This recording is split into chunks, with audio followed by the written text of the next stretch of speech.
Alors, nous allons passer à notre dernier présentateur du matin, Luc Fleming, donc, qui est professeur au département d'anthropologie et qui nous présente une communication intitulée Modernisation ou modernité multiple, point d'interrogation, les pronoms honorifiques dans les métropoles non européennes. Alors, Luc, la parole vous appartient. OK. Est-ce que vous pouvez m'entendre? Est-ce que tu... Oui? Oui. OK, excellent. Oui, on vous entend. OK, merci. OK. Donc, bonjour, merci aux organisateurs de CADA pour cet événement et merci aux autres présentateurs pour ces présentations assez fascinantes. Donc, aujourd'hui, je vais parler de recherches que je fais actuellement sur les pronoms honorifiques autour du monde. Donc, lorsque le sujet du CADA a été annoncé, j'ai pensé d'une certaine manière de la question de la mondialisation de certaines pratiques culturelles, mais en même temps de la mondialisation de certains paradigmes scientifiques.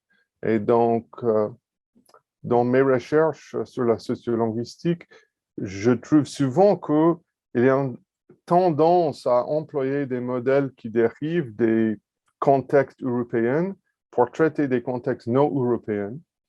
Et là, si on fait ça, il peut avoir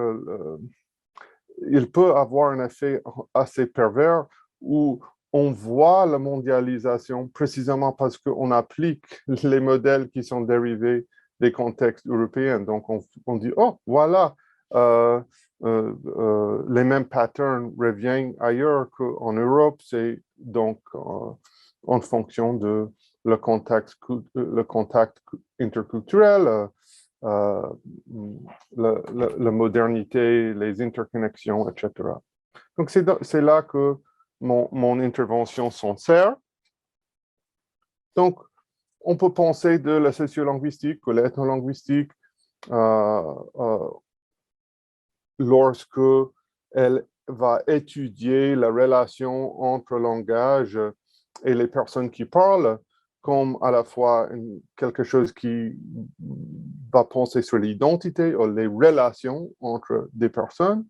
Et ici, deux modèles qui sont dominantes sont une modèle de l'identité dérivée des études microphonétiques dans des pays modernes, occidentaux, industrialisés.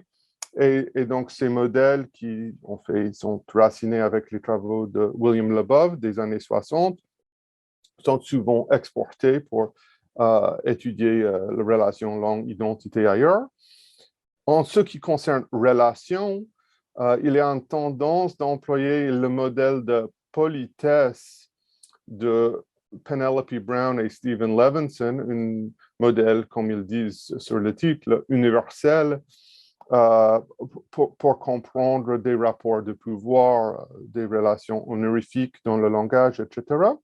Et ces modèles sont dérivés de, pas tout à fait, mais sont fortement influencés par un article qui a été écrit par Brown et Gilman dans les années 60 qui s'appelle The Pronouns of Power and Solidarity, qui a été une étude des pronoms honorifiques dans les langues européennes.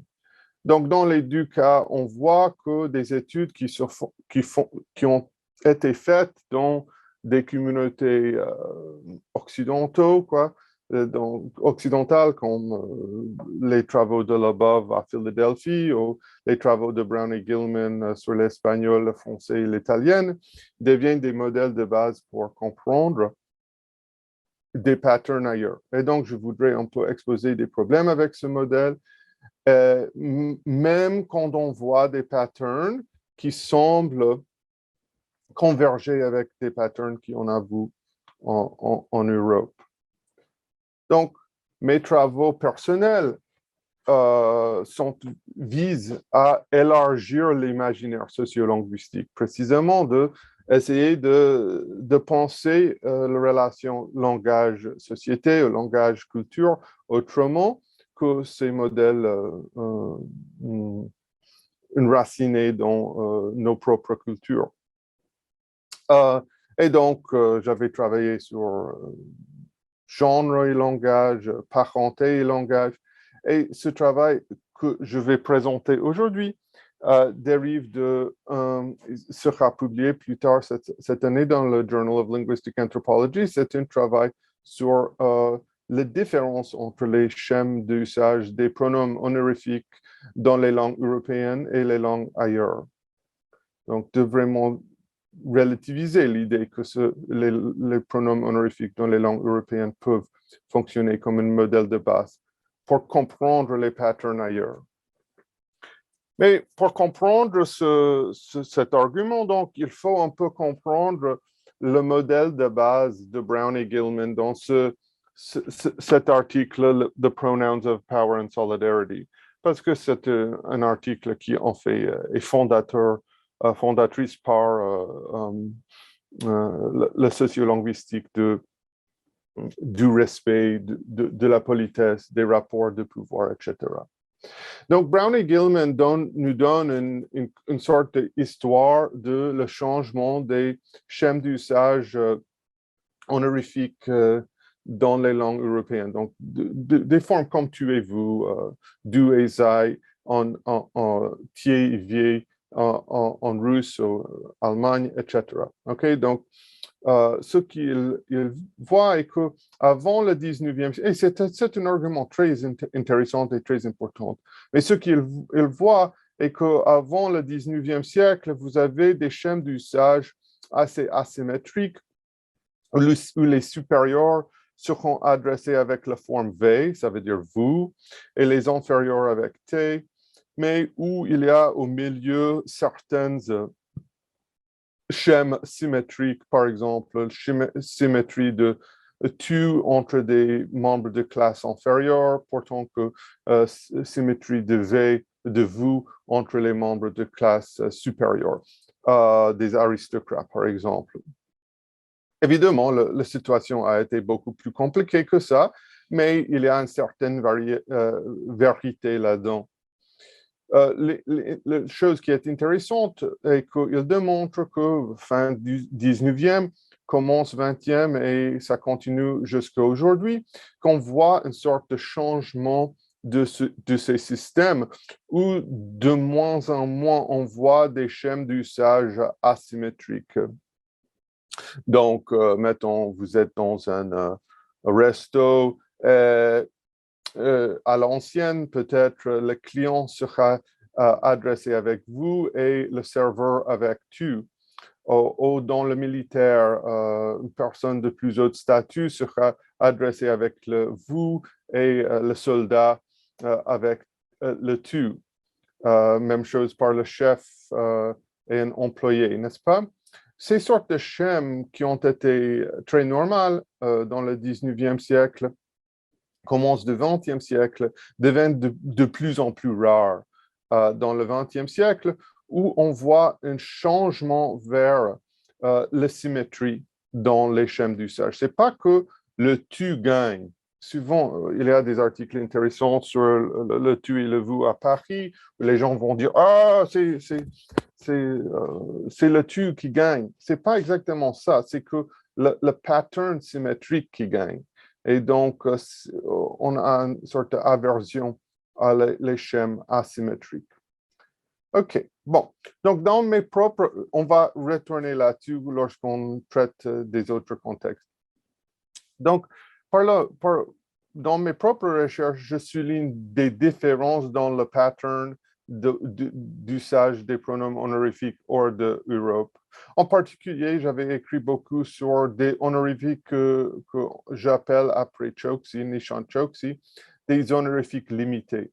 Donc, ce sont des honorifiques qui sont prototypiquement ou stéréotypiquement associés avec une certaine relation particulière. Donc, par exemple, le Koban, c'est une petite langue parlée dans des montagnes en Nouvelle-Guinée. Là aussi, il emploie une forme vous, le pluriel. Mais c'est par une relation par mariage sexe opposé. Ça veut dire par ma belle-sœur, ma belle-mère, n'est-ce pas? C'est respectueuse, mais c'est seulement dans ce contexte de relation-là que je vais employer ce forme. OK? Donc, vous voyez comment le pattern est très différent. Donc, ça, c'est une différence très marquée entre les pronoms en Europe et ailleurs. Un autre est comment les honorifiques s'articulent avec hiérarchie.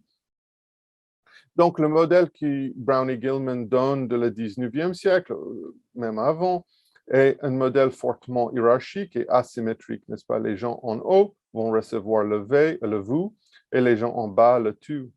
Mais ce qu'on voit dans, par exemple, ces systèmes liés à la parenté, c'est que l'emploi de vous est presque toujours symétrique. Donc, il n'y a pas de contexte asymétrique, des schèmes d'usage non réciproques. OK. Donc, oui, donc je peux juste montrer ça ici avec, par exemple, Korowai. Donc, Korowai est notre langue papou, où le vous, la forme vous, est employé seulement entre le genre et sa belle-mère. Mais c'est toujours de façon réciproque. Okay? Donc, le forme vous n'a pas une instantiation asymétrique. OK. Maintenant, ce que je voudrais discuter sont certains cas où il semble qu'il y a une convergence vers un schème d'usage, mettons entre guillemets, européenne. Et ce que je voudrais montrer est que la meilleure manière pour comprendre ça est en termes d'une convergence poussée par des conditions un peu semblables, donc des modernités multiples, on peut dire, donc des situations d'urbanisation qui conditionnent l'émergence de ces patterns d'usage, mais pas une sorte de globalisation des patterns d'usage européens. Ça veut dire qu'il n'y a pas un contact culturel, il n'y a pas un contact avec les locuteurs des langues européennes qui poussent les gens à adopter ces schèmes d'usage. C'est plutôt qu'on voit des contextes socioculturels pareils à le développement de la modernité européenne qui donc pousse le développement de certains schèmes semblables. Mais malgré ces semblances, il y a des fortes différences aussi. Donc, ces semblances sont parfois superficielles aussi. Donc, par cette présentation, je vais parler de 3 exemples. Je vais parler de la langue Santali, comme elle est décrite par Nishant Chokshi. Santali est une langue Munda parlée au nord de Inde, donc Munda austro-asiatique, n'est-ce pas? Il s'appelle des tribaux, les groupes tribaux. Je vais parler de mongolienne, évidemment, la langue nationale de Mongolie, comme elle est parlée à la capitale, Ulaanbaatar.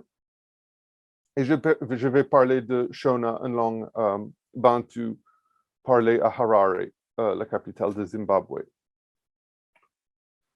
OK, donc commençons avec Santali.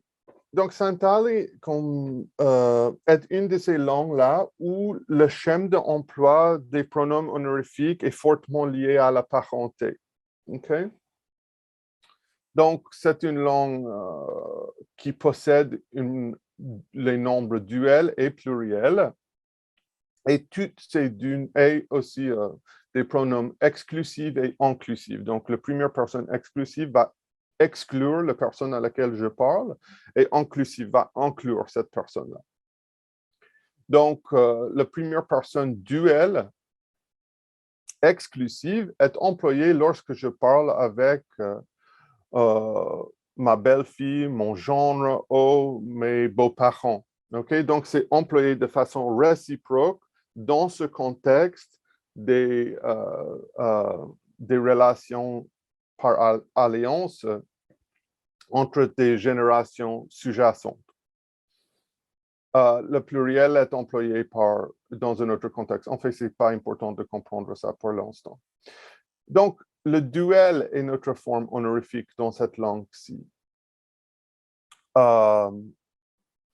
Maintenant, Nishan Chokshi vient d'écrire un important article qui est publié l'année passée sur les changements de l'emploi de ce forme, le duel, en Santali. Et ce qu'il montre est que les militants de la langue qui ont développé un script d'un journal en Santali, etc., cherchent à étendre l'utilisation de l'honorifique pour être employé dans des conditions où il y a une asymétrie de statut. Et donc, ce sont des activistes de la langue, mais évidemment sont aussi éduqués.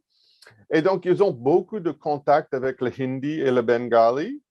Et dans hindi et bengali, il y a des formes honorifiques aussi, des pronoms honorifiques qui sont employés de cette façon-là.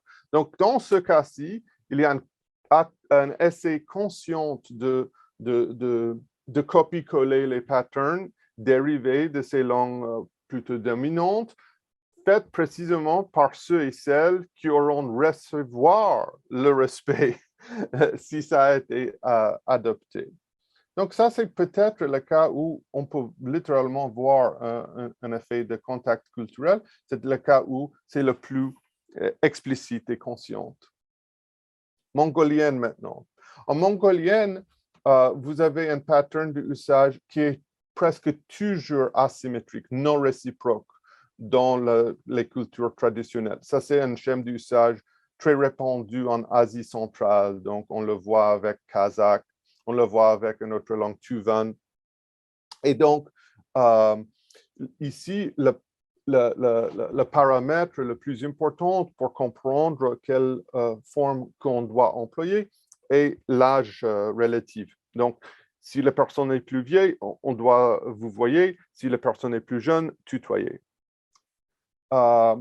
Donc, notez, ici, je prends des données de Brossig, excusez-moi. Donc, Brossig dit, age distinctions are usually made on a visual basis. So strangers might need an age difference of at least 3 years between themselves to consistently apply this distinction.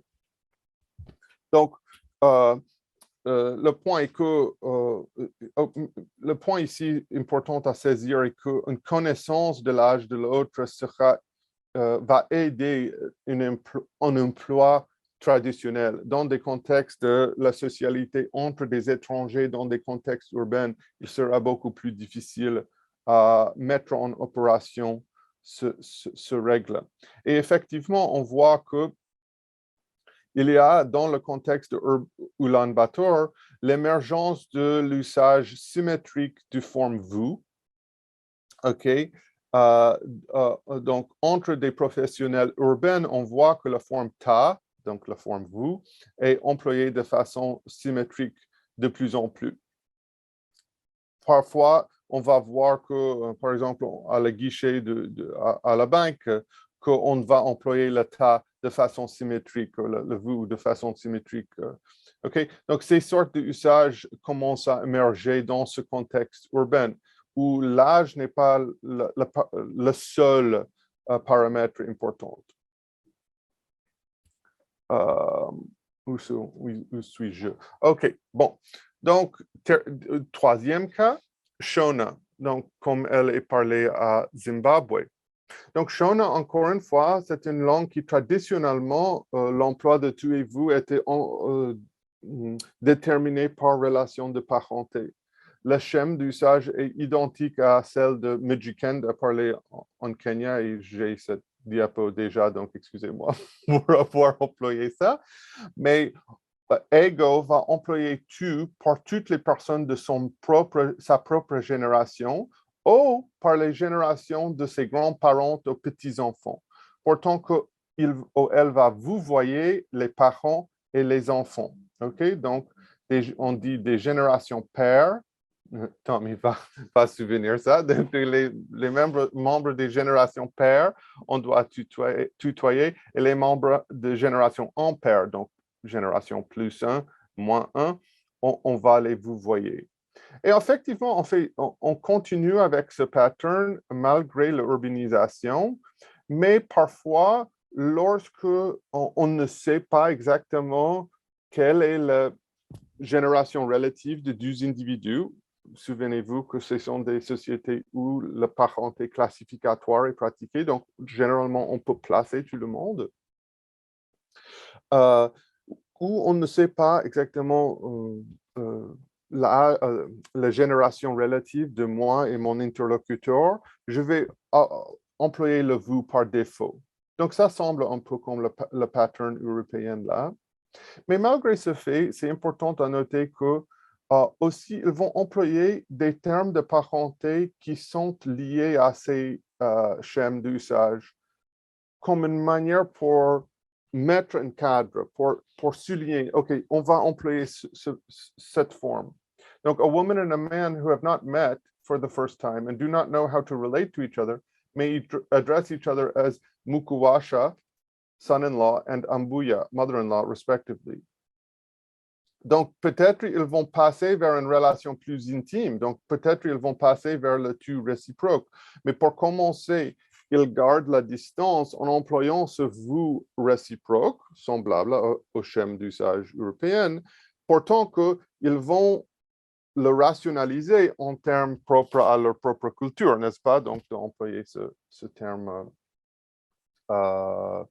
ces termes de parenté. Donc, Sylvie, où je suis en termes de temps? Est-ce que le temps est déjà passé? Oui, c'est ça, le temps est passé. OK, donc je vais juste conclure avec 30 secondes, mes excuses. Donc, mes deux conclusions sont les suivantes. Il y a des convergences dans certains schèmes d'usage vers le V réciproque, par exemple. Mais ça, c'est en fonction du fait que dans ces conditions urbaines, on est en contact avec des étrangers.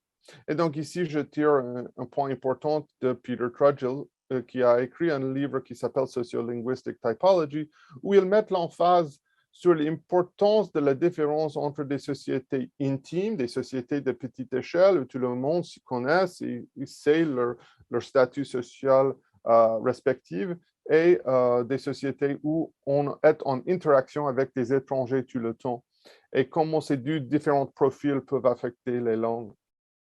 Donc, il y a ça comme un facteur qui crée une convergence. Mais en même temps, il semble que la manière dans laquelle ces patterns sont rationalisés et comprises dans les sociétés locales est toujours en lien avec la tradition. Et donc ici, on voit ce pattern des modernités multiples où la culture traditionnelle se transforme, oui, mais il y a aussi une continuité dans ces contextes de modernisation, entre guillemets.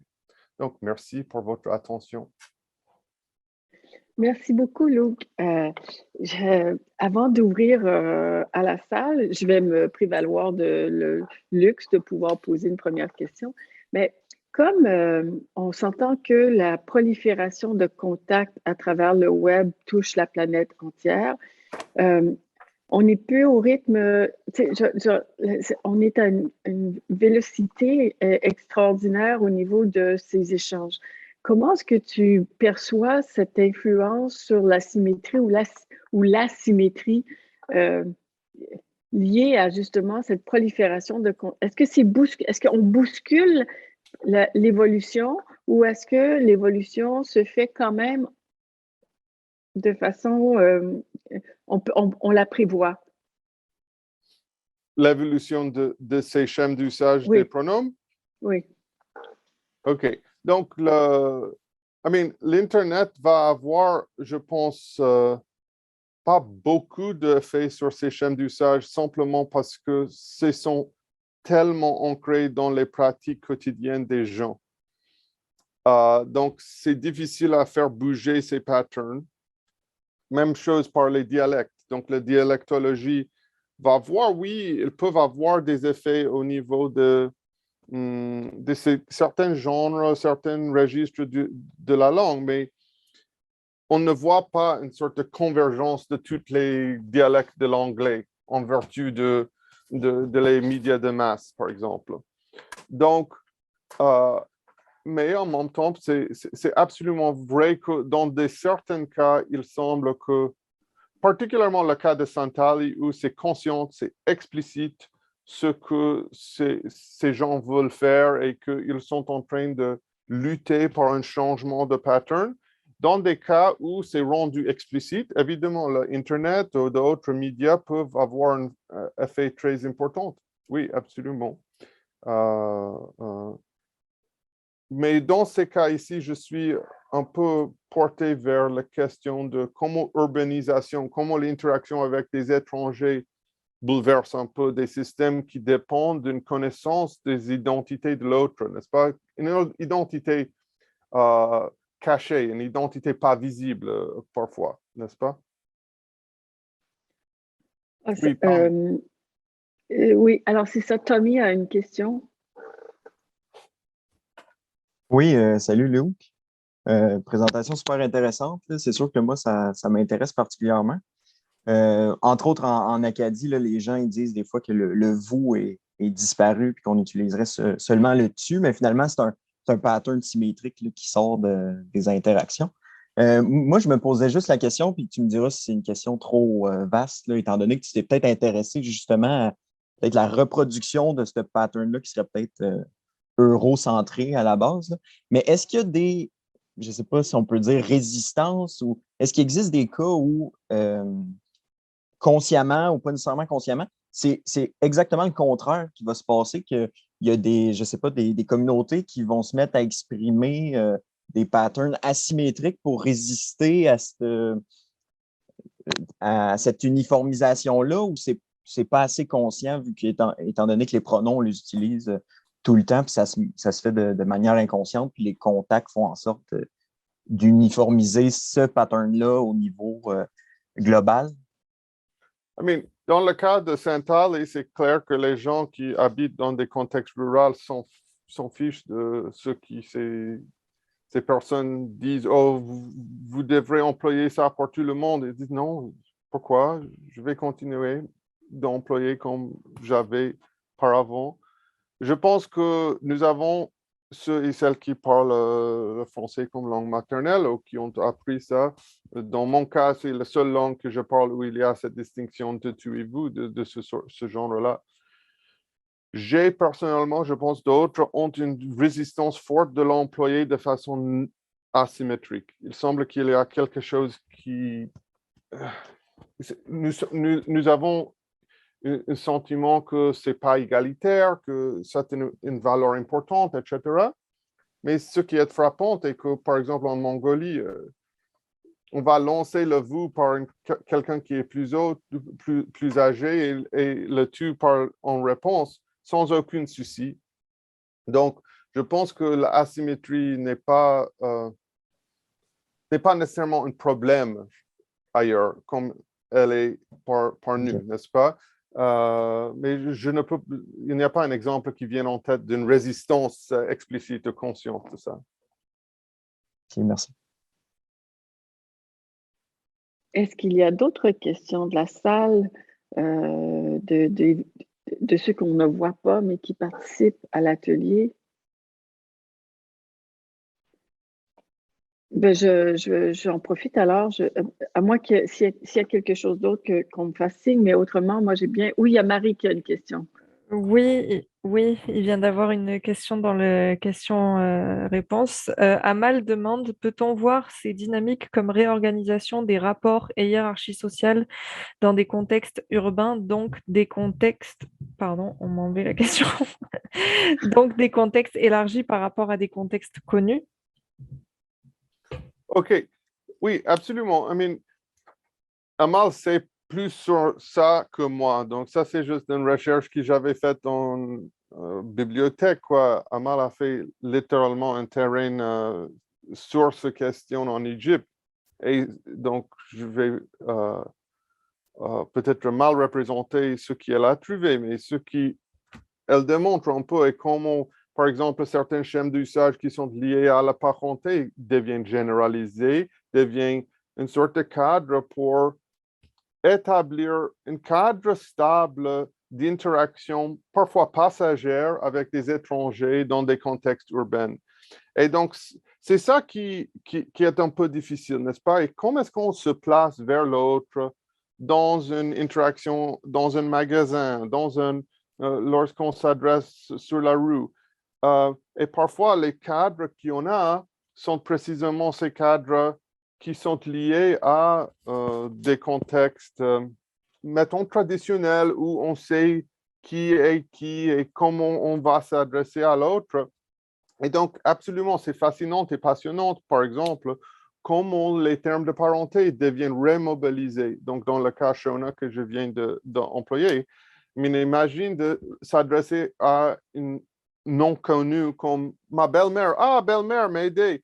Donc, là, il y a une stabilité que la parenté donne aussi. La parenté peut créer un lien de respect, mais en même temps intime, dans le sens qu'on fait partie d'un groupe ensemble, n'est-ce pas?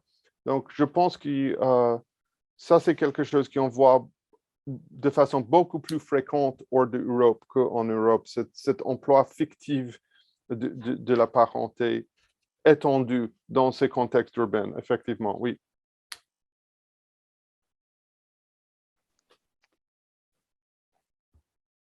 Est-ce que nous avons d'autres questions qui nous apparaissent de l'un ou l'autre? Alors, je me permets donc, comme il reste une minute, cette question de symétrie, asymétrie, c'est fascinant parce que socialement, dans le contexte des langues européennes, tout au moins, on s'entend qu'il y a beaucoup de choses qui sont mobilisées dans l'asymétrie ou et toi, tu fais référence, Luc, à des situations où elle est utilisée sans portée, c'est-à-dire qu'on peut être dans le vouvoiement ou le tutoiement et ça n'a pas de portée, alors que dans la langue française, on s'entend qu'il y a une énorme portée dans l'usage. Et la symétrie, c'est une chose, mais l'asymétrie, c'en est une aussi. Et on le voit, je suis fascinée par l'idée que cette asymétrie n'a pas de portée, alors que dans notre contexte, elle en a beaucoup. Oui, oui. I mean, je donne des raisons dans ce travail à laquelle j'ai fait référence. Donc, pour moi, ce qui est essentiel est de voir que dans le cas mongolien, par exemple, c'est l'âge qui est le paramètre important. Donc, si la personne est plus vieille, on peut employer le vous sans souci parce qu'on le sait que le vous fait allusion à cette différence d'âge qui est immutable. On ne peut pas changer ça. Pourtant que le vouvoiement traditionnel, oui, ça a été lié à classe sociale, mais ça devient lié à plusieurs autres facteurs aussi. Est-ce que c'est parce que c'est l'enseignante, parce que je suis le client? Donc, lorsque ça devient multiplié, l'emploi de vous devient la manière de s'adresser à autrui par défaut. Et lorsque ça arrive, oui, l'asymétrie devient une sorte d'acte de violence, parce que là, on a l'expectation que l'autre va me vous voyez aussi. Et lorsque ça s'est retiré, il y a quelque chose de choquant là-dessus, n'est-ce pas? Donc, c'est vraiment qu'il y a tellement de paramètres qui peuvent déclencher l'emploi de vous dans les cas européens qui poussent les langues à adopter le vous comme forme de défaut. Et là, à ce moment-là, l'importance du système change un peu. C'est la transition entre vous et tu dans le contexte d'une relation particulière qui devient le point névralgique du système, n'est-ce pas? On est distant et on passe vers le tu et on est plus proche, n'est-ce pas? Donc, c'est ce qui est vraiment unique à les systèmes européens maintenant. On pourrait continuer, mais en fait, notre temps de discussion suite à la conférence, la communication de Luc est épuisé et nous serions désormais dans une discussion ouverte, je pense, entre toutes les personnes qui ont participé à la conférence de ce matin et la salle, évidemment, qui malheureusement est virtuelle, mais qui, on espère, l'année prochaine sera en chair et en os. En fait, on le souhaite beaucoup. Mais donc, que ce soit entre panélistes ou que ce soit, en fait, c'était pas vraiment des panélistes, mais que ce soit entre communicateurs ou avec la salle. Est-ce que vous avez des questions, des commentaires?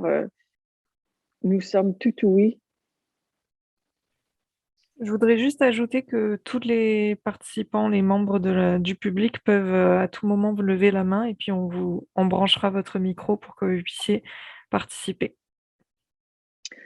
J'en profiterai peut-être alors pour remercier nos participants de ce matin parce que c'est vraiment on ouvre le colloque et en même temps, c'était vraiment super intéressant de vous entendre réciproquement et aussi le fait pour une présidente d'atelier d'avoir des gens qui respectent le temps, c'est génial. Alors, merci beaucoup. C'est un petit ange qui passe. Merci beaucoup. Merci pour vos présentations. Et là, on est rendu à la période de discussion. Est-ce que nous avons l'un ou l'autre question?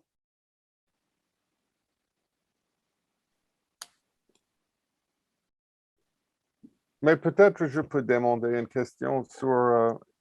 c'est Laurence, je pense, qui a soulevé la question de superdiversité, cette notion de superdiversité. Et je voulais juste un peu plus sur ce concept, parce que ce concept devient branché ces jours-ci. Donc, je voulais juste comprendre qu'est-ce que définit notre moment historique de façon particulière en ce qui concerne question de diversité, globalisation, etc. C'est une très bonne question. Puis également, ce terme, je pense qu'il est justement dans la sphère académique, il y a des gens qui sont d'accord, il y a des gens qui sont moins d'accord parce que le contact a toujours existé. Il y a toujours eu des échanges entre des groupes, il y a toujours eu la diversité au sein des groupes. Moi, comment je le conçois, je suis une personne qui est née au milieu des années 90. Donc, je pense que je suis née dans cette espèce d'accélération des échanges partout dans le globe, dans le fond. Puis, quand je pense, moi, à ma jeunesse, ben, je me rappelle que juste d'entrer en contact avec d'autres individus, c'était plus complexe quand même. Puis, j'ai juste 25 ans. Donc, je pense un peu comment voir cette ère peut-être de la super diversité, ben, on le voit dans nos quotidiens juste en ce moment d'être connectés ensemble. Malheureusement, on ne peut plus avoir une personne d'ailleurs dans le monde, mais on passe des endroits où on est seulement en présentiel, en mode physique avec les individus qui nous entourent, puis difficilement d'avoir accès à la diversité ailleurs. Maintenant, non seulement la diversité, elle est plus diverse, diversification de la diversité, ça veut beaucoup de diversité au sein même des centres urbains, mais également cette possibilité de rentrer en contact à tous les jours avec des individus de partout.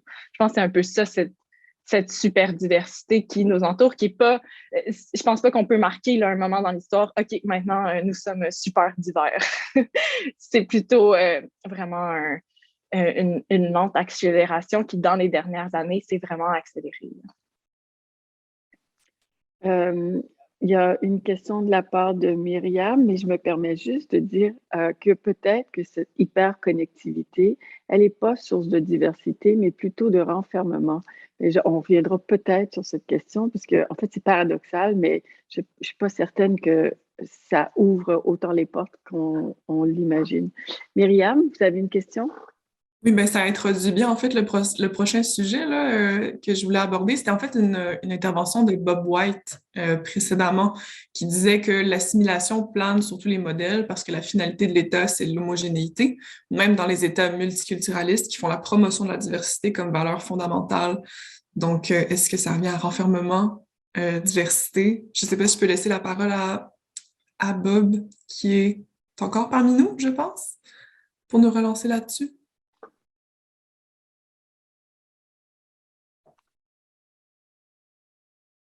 Bob, normalement, ton micro Oui. est branché si tu veux. Oui, on ne vous entend pas, Bob. Oui, je ne sais pas. C'est bon. On t'entend, on t'entend. Donc, oui, juste relancer sur cette question-là. Moi, j'ai constaté qu'en étudiant un peu les concepts clés de la gestion de la diversité à travers des générations, on dirait que chaque génération académique et activiste et même politique essaye de trouver un mot qui va mieux correspondre aux besoins de l'intégration. Donc, si à l'époque, assimilation, c'était accepté en contexte colonial, ben, c'est devenu un mot tabou. Plutôt, on va parler d'acculturation. Ce mot-là aussi devient tabou. Ensuite, on va commencer à parler d'intégration. Maintenant, l'intégration commence à être pas mal tabou là, et mal vu.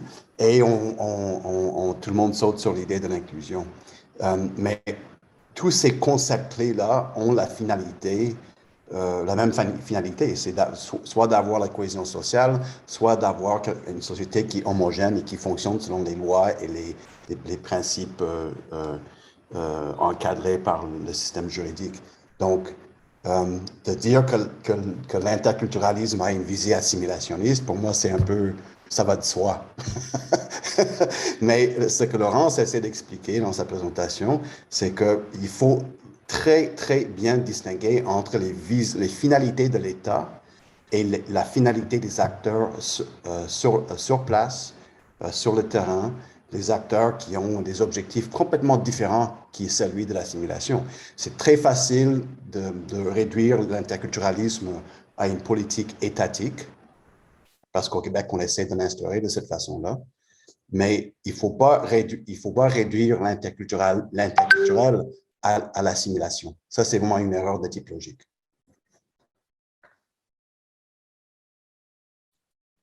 Merci, Bob. Est-ce qu'il y a des commentaires, des réactions? Laurence, est-ce que vous voulez revenir ou est-ce qu'on a d'autres questions qui nous attendent? Ben, je pense pour rebondir là-dessus, puis aussi sur l'idée de justement l'idée, est-ce que Sylvie, ce que vous avez relevé, est-ce que l'hyperconnectivité, c'est pas finalement être comment ils appellent ça, des chambres à écho dans les médias sociaux, je pense en général que finalement, ben, les algorithmes ne font que nous mettre en contact avec des individus qui nous ressemblent finalement pour concrétiser un peu nos manières de voir la vie, parce que finalement, on est juste en contact avec des gens qui les partagent. Puis c'est ça un peu que je pense que je relève sur le terrain dans les activités de jumelage interculturel, puis pour rebondir ce que vient de dire Bob aussi, que finalement, ben, dans ces activités-là, ça met en contact des gens qui, normalement, ne se seraient pas mis en contact. Puis en créant les bonnes conditions, c'est plus complexe que ça, mais des conditions de la rencontre qui sont le plus conscientes justement des inégalités de pouvoir, puis du contexte dans lequel se font ces échanges-là, mais d'avoir une possibilité de justement créer peut-être des échanges un peu réciproques, puis de sortir un peu de nos groupes, puis nos chambres de résonance propres.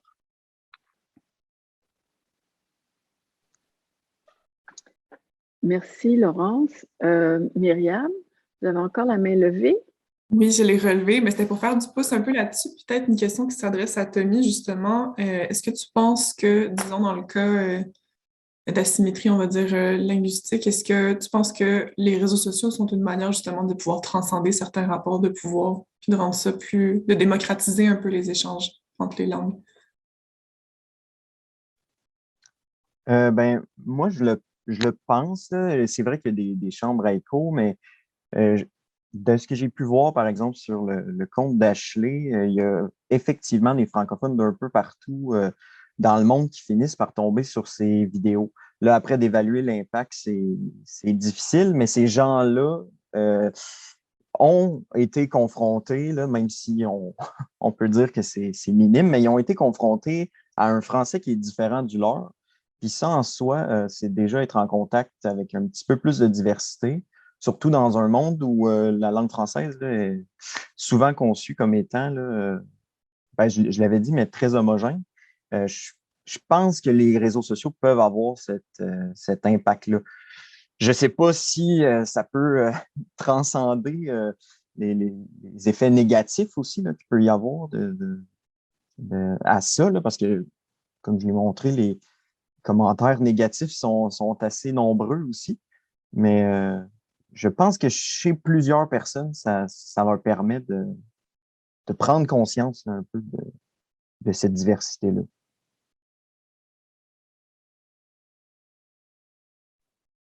Super, ben merci. Merci.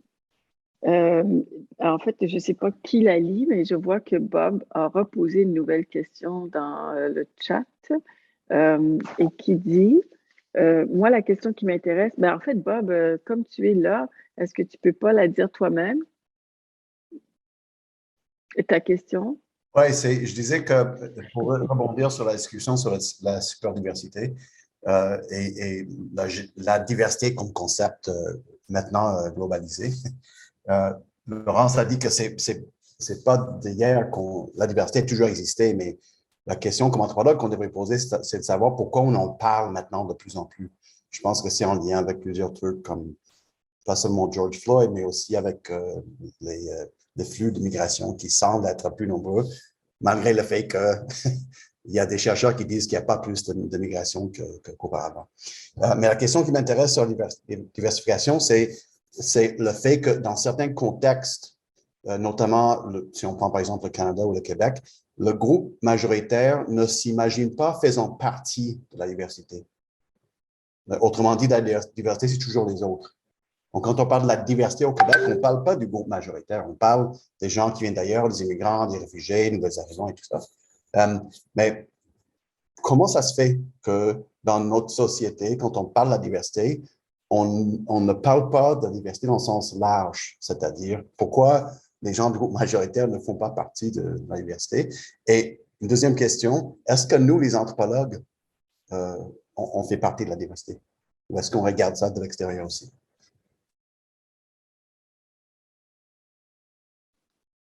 Alors, une question est posée à la salle. Est-ce qu'on a quelqu'un qui veut tenter une réponse? Ben, moi, je peux peut-être me lancer, là. Je sais qu'en contexte acadien, c'est intéressant parce que, bon, les Acadiens sont minoritaires dans la province du Nouveau-Brunswick, puis largement minoritaires aussi, là, si on parle des autres provinces, les maritimes. Puis c'est vrai que le discours est très différent là, quand les Acadiens vont parler de diversité, ben, ils vont parler même de leur diversité en tant qu'Acadiens, ils vont parler même pas juste en termes linguistiques, là, mais ils vont parler de différences qui seraient culturelles là, entre différentes régions que souvent, en tant que Québécois, là, on ne considérerait même pas possible au Québec. Là, parfois, entre deux régions qui sont voisines, ils vont considérer que c'est très diversifié. Fait que dans leur discours, qui va tout le temps tourner, par contre, autour, si on parle de l'immigration, ils vont favoriser l'immigration francophone. Fait que là, on a encore ce schéma-là qui se reproduit là, pour éviter non seulement bon, leur assimilation en tant que groupe linguistique, c'est pour ça qu'ils favorisent l'immigration francophone. Mais là, dans leur discours de la diversité, ils essaient non seulement d'inclure, en tout cas, surtout entre autres les francophones issus des anciennes colonies françaises qui arrivent souvent au Nouveau-Brunswick, qui vont s'installer à Moncton, donc ils vont faire partie là, de la minorité francophone de la ville de Moncton. Donc, ils vont essayer d'inclure ces gens-là dans la diversité, puis en plus, ils vont inclure leur propre diversité là, acadienne. En tout cas, je trouve ça intéressant peut-être de comparer là, avec des communautés à l'extérieur du Québec, parce que c'est vrai, là, ici, on est dans une communauté qui n'est pas majoritaire, puis là, j'ai l'impression qu'en tout cas, elle va mettre en discours sa propre diversité dans la question plus large de diversité en général, diversité globalisée. Merci, Tommy. Il y a Karine Bates qui nous demande, qui demande à Bob de clarifier, à savoir si Bob, est-ce que tu parles des anthropologues en tant qu'individu ou en tant que discipline? Et là, je suis passée dans on est passé du vous au tu parce que, parce que Karine, étant collègue, on se tutoie entre nous, mais comme on est en présentation, on se vous voit. Fait que je vous laisse vous démêler avec cela. Mais Bob, il y a donc Karine qui te pose une question. On s'en fout, tu? Ça, c'est un truc que j'ai fait pour Luc. Non. Karine, c'est une excellente question. Je parlais des deux, mais il faut vraiment démêler les niveaux. Parce que comme discipline, c'est un peu ça que je vais aborder dans le nouveau cours sur l'anthropologie dans la société. S'il y a une chose que l'anthropologie a donnée au savoir global, c'est soit le concept de la culture, mais plutôt le concept de la diversité. Et donc, on est vraiment très fort. On a quasiment inventé le concept, qui quasiment. C'est vraiment quelque chose sur lequel on se prononce depuis très longtemps. C'est à la base épistémologique de la discipline. Mais en même temps, comme individu, on regarde des phénomènes de la diversité et on dirait qu'on n'en fait pas partie. Donc, c'était une question rhétorique que j'ai posée qui essaie de provoquer la discussion. Karine, on a branché aussi ton micro si tu veux rebondir sur, sur ce que Bob vient de dire.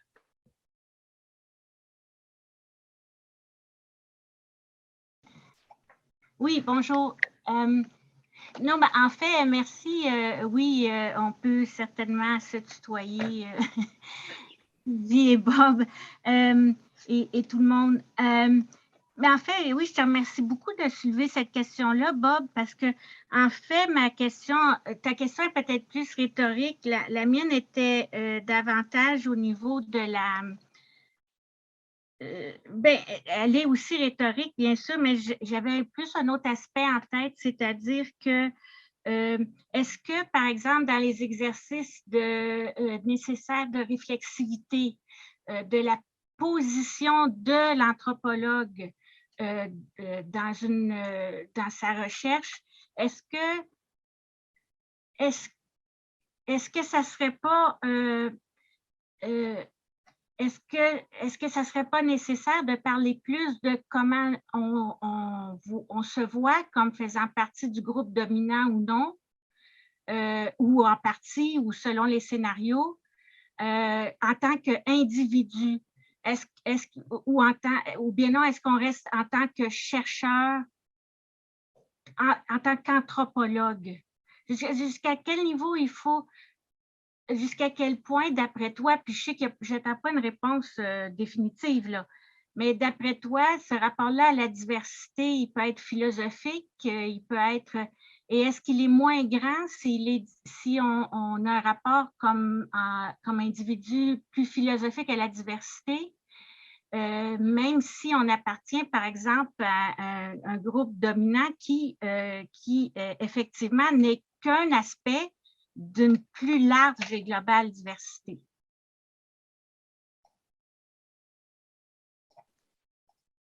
Est-ce que Bob veut tenter une réponse? Je ne sais pas si je pourrais répondre. Je dirais juste que c'est très... par défaut, nous avons, comme anthropologues, tendance à s'imaginer en dehors du groupe dominant. On travaille beaucoup sur les rapports de pouvoir et puis la discrimination. Et donc, on a tendance à s'imaginer comme en dehors de ces rapports de pouvoir ou du côté ou dans la proximité avec les groupes minoritaires ou les groupes marginalisés. Donc, et je pense, si j'entends bien ta réflexion, tu veux dire que c'est difficile d'imaginer, c'est difficile de se situer dans la diversité du point de vue du groupe ou de la personne dominante. Et moi, en fait, c'est un peu ça que l'idée que j'essaie d'exprimer, c'est que c'est très difficile pour nous, les anthropologues, de s'imaginer faisant partie de la diversité parce qu'on l'étudie de l'extérieur. Il y a quelque part, en étudiant la diversité, on reproduit ces rapports de pouvoir. Mais je pense tout. Puis je laisserai les autres parler.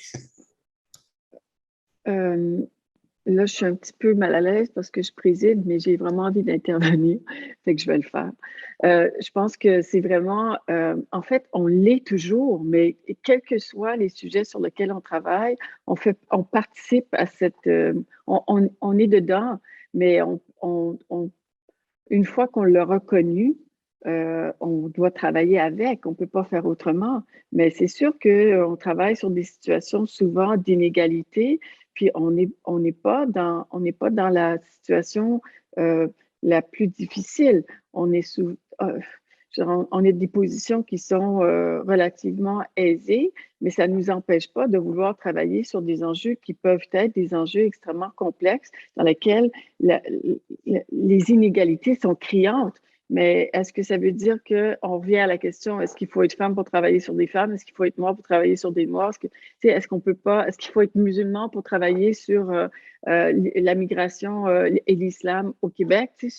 Donc, je pense que cette inégalité, elle est tout le temps là, mais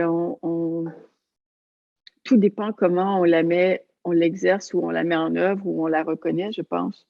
Je sais pas. Ben après, c'était juste une réaction spontanée et je cède la parole à mon collègue Luc. Mais juste pour répondre un peu à la question de Bob qui a commencé cette petite discussion ici, il faut aussi penser de comment diversité est employée comme un euphémisme aujourd'hui pour parler de ce que dans le passé était employé pour parler des groupes marginaux, pour marginaliser, de racialiser, discriminer, etc. Donc, on emploie diversité pour couvrir ce terrain-là sans le dire. Donc, lorsque diversité est employée, par exemple, dans des programmes de equity, diversity and inclusion, c'est dans cette optique-là, c'est sur des groupes et effectivement, ça c'est la raison pour laquelle le groupe dominant n'est pas jamais vu comme faisant partie de la diversité, parce que la diversité, c'est une manière de parler de l'autre. C'est un grand problème, mais ça c'est la polysémie de diversité, qu'on peut l'employer avec cette notion de juste différence, juste la différence, ou une différence asymétrique. Et la asymétrie est là parce que c'est un euphémisme par ces choses dont on ne voudrait pas parler explicitement. Et on peut reconstruire l'histoire de ça pour comment la manière dans laquelle la différence a été comprise dans les années 60-70. C'était vraiment dans une optique historique. Il faut faire équilibrer des inégalités historiques. Mais maintenant, on change de paradigme en disant non, ces différences seront dans quelque sens permanentes et on doit créer un écosystème où les différences peuvent persister. Et donc, le terme diversité essaie de faire ces deux choses en même temps, il me semble. Merci, Luc. Marie, je pense que vous avez une question. Mais en fait, c'est pour donner la parole à Javier qui a levé la main. Donc, Javier, tu peux brancher ton micro. OK, c'est branché, vous m'écoutez? Ouais. Et oui. Oui. Okay, merci. Et oui, je voulais remercier pour la présentation et revenir à vous avec une question autour de cette question de superdiversité. Je pense qu'on peut penser à des exemples et d'autres moments, d'autres époques, même en Europe, où la circulation était très intense et pas nécessairement, comment dire, on peut penser par exemple aux troubadours qui tournaient en Europe et chantaient dans leur langue, et cette langue était comprise par tout le monde. Et c'était la même chose qu'un ouvrage littéraire, on peut penser à les ouvrages de Early Modern Period en Italie, qui n'étaient pas traduites, mais lues, tout le monde les lisait, et même en certaines formes de latin. Donc, la question, c'est pas pour devenir philosophique, mais vraiment à partir de vos recherches, ce que vous avez montré.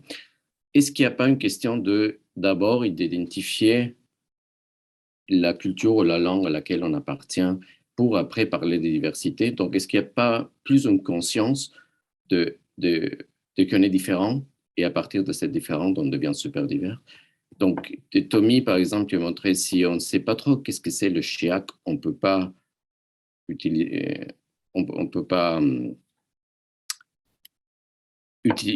des formes chiac pour devenir différentes, pour être diverses. Les jumelages linguistiques, on peut penser à d'autres situations en Europe où personne n'a senti le besoin de parler une autre langue parce que tout le monde les comprenait, parce que c'était tellement divers. Donc, comment est-ce que, Luc a montré des exemples de gens qui, parce qu'ils sont des intellectuels, ils utilisent des formes, mais il y a une prise de conscience derrière ça. Est-ce que c'est ça la réponse peut-être dans vos exemples? Merci. Alors, je crois que la question est ouverte. Tommy, Luc, Laurence? Je laisserai peut-être la place aux linguistes en premier.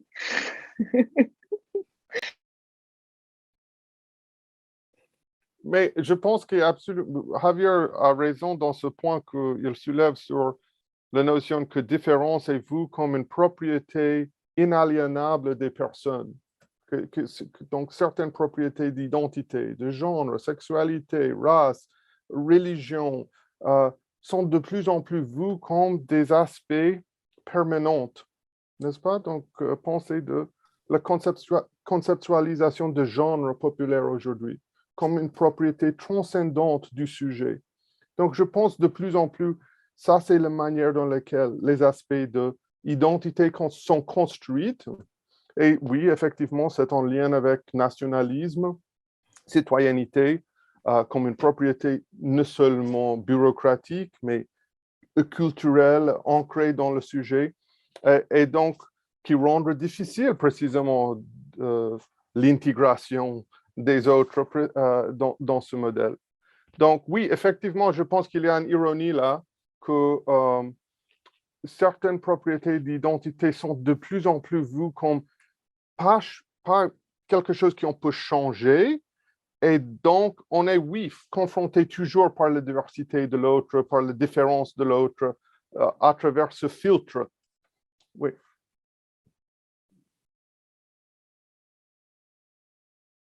Je pense aussi que Puis, c'est peut-être... Oh, vas-y. vas-y. Ok. Je pense aussi que c'est peut-être un paradoxe justement de la diversité, que souvent dans des concepts, dans des contextes avec des groupes majoritaires et des groupes minoritaires, les gens qui sont plus perçus comme faisant partie de la diversité, ils doivent mobiliser une espèce d'identité commune pour avoir accès des fois à plus de droits, ce qui, dans le fond, va à l'inverse de la diversité, parce que là, il faut mobiliser justement une espèce d'identité homogène ou une culture homogène pour avoir droit à certains autres droits, alors qu'on voudrait plus aller vers justement la diversité, puis pas l'idée d'essentialiser aucun groupe dans une culture particulière.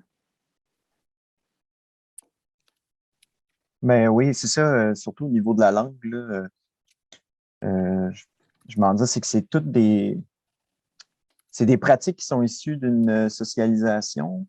Fait que, je ne l'ai pas dit comme ça, mais Ashley, souvent pour construire son authenticité, ben, on dirait qu'on repart là, de la dichotomie entre nature et culture, puis finalement, sa langue, ça devient côté nature, tandis que c'est toutes des pratiques sociales, culturelles qui sont ancrées dans la culture. Puis là, sa différence, ça pourrait juste devenir comme le trait qui fait en sorte d'être, je ne sais pas comment le formuler, mais c'est la diversité juste pour que ça soit divers, en fait. Puis on finit juste par s'intéresser à ça, puis on ne s'intéresse plus au fait que, par exemple, les gens qui s'expriment en chef, ben, peuvent eux-mêmes, dans leur pratique, sont assez diversifiés. Fait que, c'est ça, il y a vraiment ce problème-là. Là, on se met à aimer ou à s'intéresser à l'autre parce qu'il est différent, mais on s'intéresse juste finalement à sa différence, pour sa différence.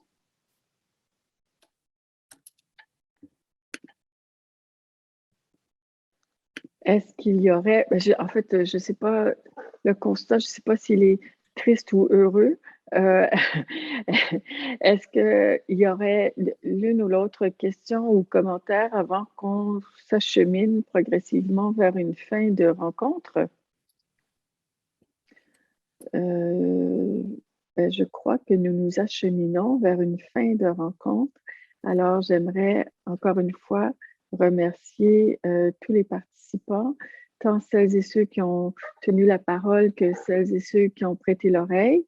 Et puis, je céderai ensuite la parole à Marie Fally, qui pourrait peut-être nous guider pour la suite du colloque. Comme nous sommes en virtuel, on ne peut pas juste se dire à tantôt, c'est un peu plus complexe. Alors, j'en profite d'abord pour remercier tout le monde, les organisateurs, organisatrices de l'événement. Et puis, je vous cède la parole, Marie. Merci beaucoup, Sylvie. Et puis, un grand merci à Sylvie d'avoir accepté notre invitation d'animer cette matinée de de présentation. C'était vraiment un plaisir de vous compter à bord du navire CADA cette année encore. Donc, merci beaucoup. Merci à tous et à toutes d'avoir présenté, participé et étendu l'oreille, effectivement. Donc, nous allons terminer notre webinaire incessamment sous peu. Je vous invite à notre prochaine journée de présentation qui aura lieu donc demain et qui va commencer entre 8h45. On se branchera à 8h45, puis les conférences commenceront à 9h. Le thème sera les trajectoires migratoires sous la loupe, avec Bernard Bernier, qui est professeur au département, comme animateur. Encore une fois, merci à tous et à toutes, et puis on espère vous revoir demain. Merci. Merci beaucoup tout le monde.